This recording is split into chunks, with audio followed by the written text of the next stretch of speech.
Assalamualaikum warahmatullahi wabarakatuh.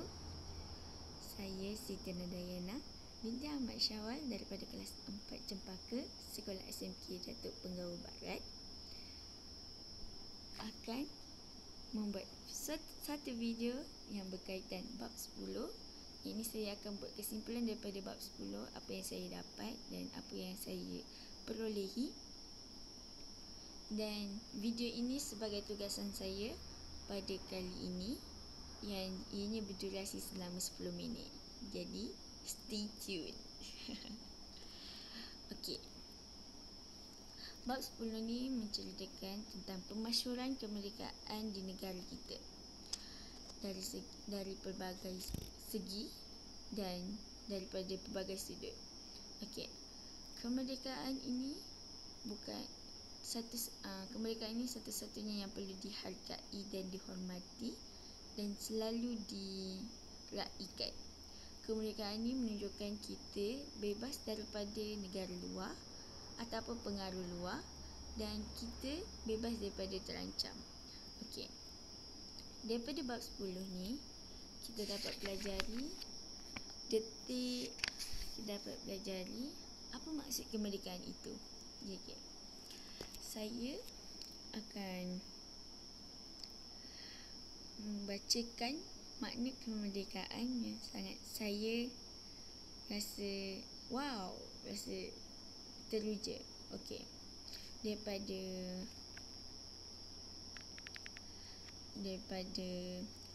menurut Syed Jamal Al-Din Al-Afghani, kemerdekaan ini adalah perjuangan bagi menghadapi penjajah dan hendaklah disertai semangat kebangsaan, iaitu jinsiyah dan cinta akan tanah air yang merdeka, iaitu wataniyah.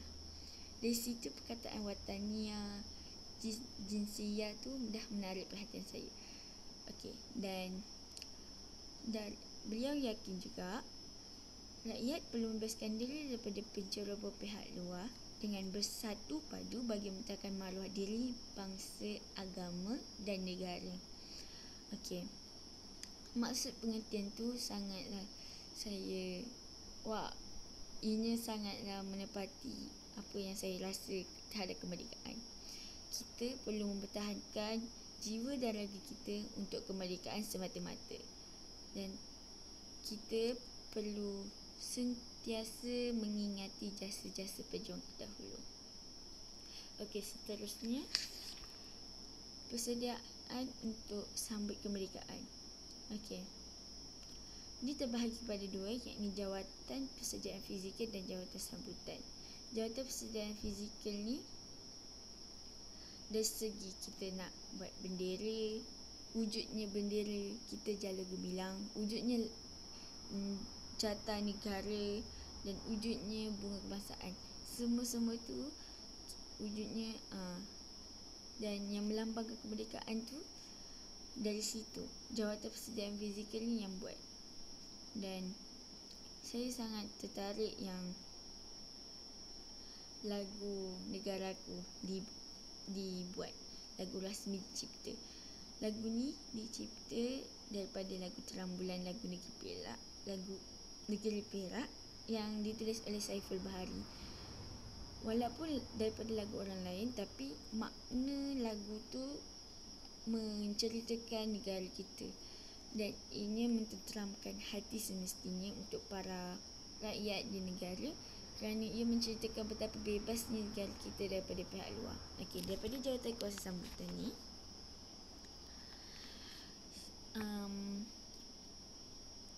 menteri dan pegawai tinggi kerajaan dia ada baju khas tau. Baju khas ni yang Tunku Abdul Rahman sendiri yang wujudkan. Jadi pakaian tu dinamakan baju muskat daripada Kedah, dan dia ada seluar satin hitam bersongket samping dan tengkolok yang direka untuk menteri. Dari situ kita dapat bayangkan pakaian tersebut dan masih diwarisi pada zaman sekarang. Okey. Pada detik pemasyhuran kemerdekaan sangat dinanti-nantikan oleh negara, oleh rakyat sendiri di negara kita, dan semuanya berkumpul di suatu tempat yang gelap gelita.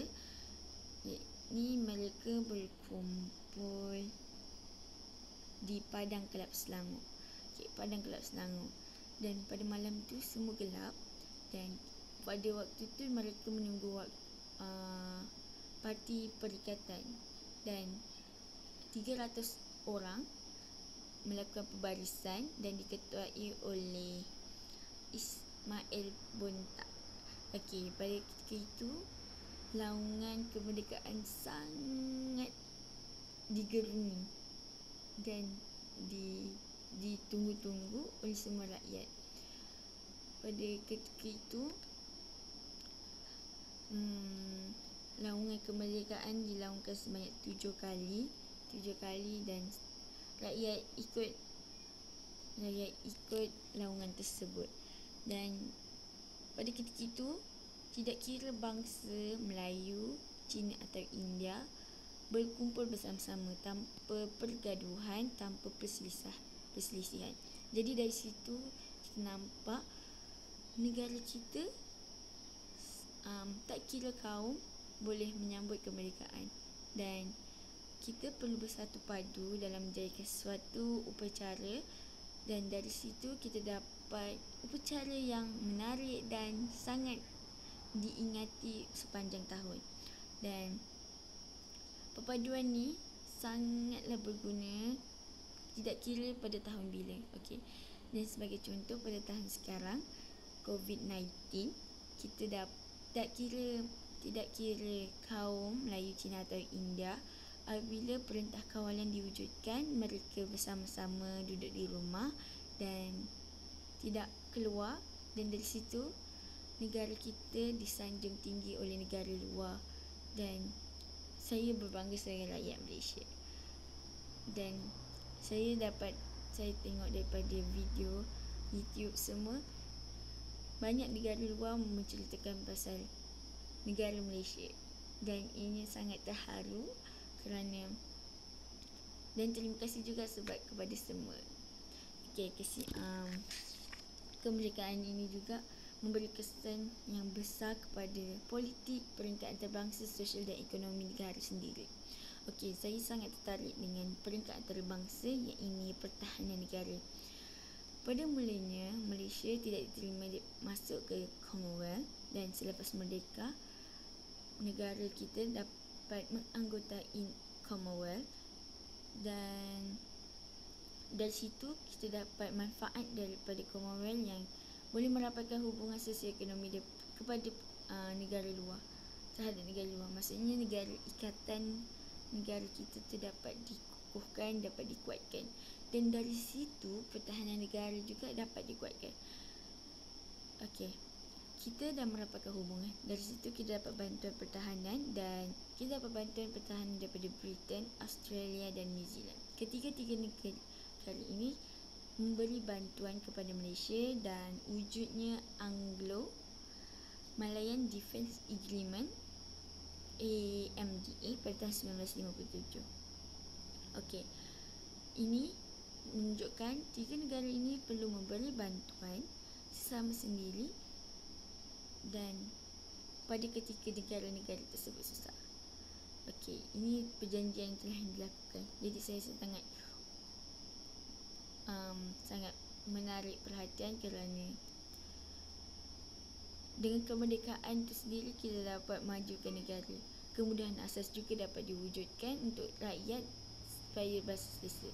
Jadi dari sini kesimpulan yang saya nak buat adalah